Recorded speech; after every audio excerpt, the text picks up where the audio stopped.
प्रधानमंत्री इंदिरा गांधी की हत्या 31 अक्टूबर 1984 को नई दिल्ली के सफदरजंग रोड स्थित उनके आवास पर सुबह 9:30 बजे की गई थी।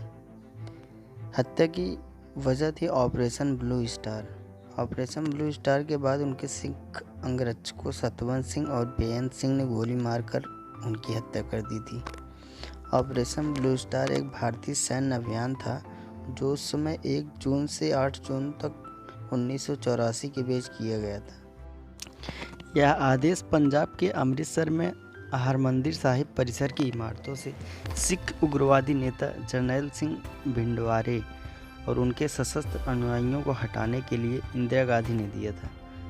संपार्श्विक छत में कई तीर्थयात्रियों की मृत्यु भी हुई थी, जिन्हें उग्रवादियों द्वारा मंदिर में मानव ढाल के रूप में इस्तेमाल किया जा रहा था। साथ ही इस मुठभेड़ में सिख धर्म के प्रमुख तख्त अकाल तख्त को भी नुकसान पहुंचा था। पवित्र मंदिर पर सैन्य कार्यवाही की दुनिया भर के सिखों ने आलोचना भी की।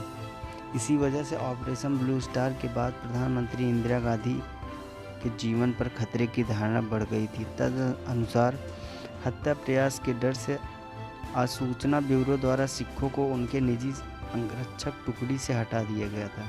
हालांकि इंदिरा गांधी की राय थी कि इससे उनकी सिख विरोधी छवि जनता के बीच मजबूत होगी और उनके राजनीतिक विरोधियों को मजबूती मिलेगी।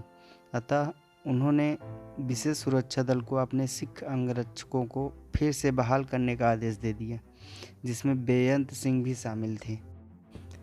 31 अक्टूबर 1984 को नई दिल्ली के सफदरजंग रोड स्थित उनके आवास पर सुबह 9:30 बजे गोली मारकर उनकी हत्या कर दी थी। उनमें से एक बेअंत सिंह के वहीं पर सुरक्षा कर्मियों द्वारा मार गिराया गया था, जबकि सतवंत सिंह, जो कि उस समय 22 वर्ष के थे, को गिरफ्तार कर लिया गया। इस घटना ने देश को पूरी तरह से हिला कर रख दिया था। गांधी को उनके सरकारी कार में ही अस्पताल ले जाया गया, जहां रास्ते में ही उन्होंने दम तोड़ दिया था, लेकिन घंटों तक उनकी मृत्यु घोषित नहीं की गई। उन्हें अखिल भारतीय आयुर्विज्ञान संस्थान में लाया गया, जहां डॉक्टरों ने उनका ऑपरेशन किया। उस वक्त के सरकारी हिसाब 29 प्रवेश और निकास घावों को दर्शाती हैं तथा कुछ बयानें 31 बुलेटों के उनके शरीर से निकाला जाना बताती हैं। अखिल भारतीय आयुर्विज्ञान संस्थान नई दिल्ली ले जाया गया, जहां डॉक्टरों ने उनका ऑपरेशन किया और 2:30 बजे मृत घोषित कर दिया। उनके शव को 1 नवंबर की सुबह दिल्ली के रास्ते से होते हुए 3 मूर्ति भवन से लाया गया, जहां उनके शव को सम्मान और जनता के दर्शन के लिए रखा गया।